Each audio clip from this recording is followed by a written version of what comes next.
আমরা বৌদ্ধ, আমরা কর্মবাদে বিশ্বাসী। আমরা বিশ্বাস করি আপনি যদি ভালো কর্ম করেন আপনি অবশ্যই ভালো ফল পাবেন। আমরা বৌদ্ধ, আমাদের প্রধান লক্ষ্য হলো সকল প্রকার তৃষ্ণাকে ক্ষয় করে নির্বাণ সাক্ষাৎ করা। আমরা বৌদ্ধ, আমাদের মূলনীতি চারটি।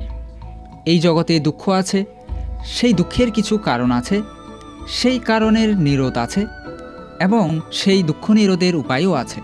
এই দুঃখকে দূর করার 8টি পথ বুদ্ধ দেখিয়েছেন। সম্যক দৃষ্টি, সম্যক সংকল্প, সম্যক বাক্য, সম্যক কর্ম, সম্যক জীবিকা, সম্যক প্রচেষ্টা, সম্যক স্মৃতি, সম্যক সমাধি। এই 8টি উপায়কে একসাথে আর্য অষ্টাঙ্গিক মার্গ বলা হয়। বৌদ্ধদের মূল অনুশীলনের মধ্যে রয়েছে মৈত্রী এবং করুণার ভাব জাগ্রত করা, শীল, সমাধি এবং প্রজ্ঞার অনুশীলন করা, পারমিতার চর্চা এবং বুদ্ধ ধর্ম এবং সঙ্ঘের শরণ গ্রহণ করা। বৌদ্ধ ধর্ম বিশ্বের 4র্থ বৃহত্তম ধর্ম, যার অনুসারী সংখ্যা 520 মিলিয়নেরও বেশি। সবচাইতে বেশি বৌদ্ধ বসবাস করে চীনে, যেটি প্রায় 240 মিলিয়ন বা 24 কোটিরও বেশি। ত্রিপিটক বৌদ্ধদের ধর্মীয় গ্রন্থের নাম, যা পালি ভাষায় রচিত। বুদ্ধের দর্শন, নীতি এবং আদর্শের সমন্বয় হচ্ছে এই ত্রিপিটক। ত্রি শব্দের অর্থ হলো 3 এবং পিটক শব্দের অর্থ হলো ঝুড়ি। ঝুড়ির মধ্যে যেমন অনেক কিছু সংরক্ষণ করে রাখা যায়, তেমনিভাবে এই পিটক বা ঝুড়ির মধ্যেই রাখা আছে বুদ্ধের নীতি এবং আদর্শ। প্রত্যেক বৌদ্ধপুত্রকে জীবনে একবার হলেও শ্রামণ্য ধর্মে দীক্ষিত হতে হয়। এই শ্রামণ হওয়াটাই ভিক্ষু হওয়ার প্রাথমিক স্তর।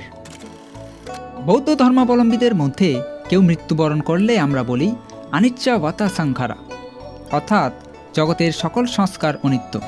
যা কিছুর সৃষ্টি হয়েছে তা বিনাশপ্রাপ্ত হবে।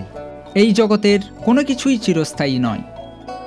বৌদ্ধ ধর্ম মতে মানুষ মৃত্যুর পর 31 লোকভূমির মধ্যে যে কোনো একটিতে গমন করে, যার মধ্যে রয়েছে 4 প্রকার অপায়, 7 প্রকার স্বর্গ, 16 প্রকার রূপ ব্রহ্মভূমি এবং 4 প্রকার অরূপ ব্রহ্মভূমি। কেউ যদি ইহজন্মে পিতৃহত্যা, মাতৃহত্যা বা গুরুহত্যা করে, তারা এই 4 প্রকার অপায়ের একটিতে গমন করে।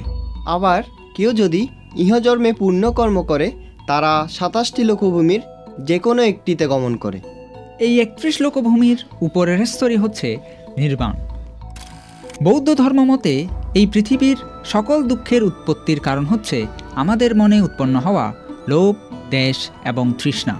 এই তৃষ্ণার ক্ষয় করাই হচ্ছে নির্বাণ, যেখানে কোনো জন্ম নেই, যেখানে কোনো জরা নেই, যেখানে কোনো ব্যাধি নেই, যেখানে কোনো মৃত্যু নেই। এই নির্বাণই আমাদের একমাত্র লক্ষ্য। সুতরাং আমরা বলতেই পারি আমরা গর্বিত, আমরা বৌদ্ধ।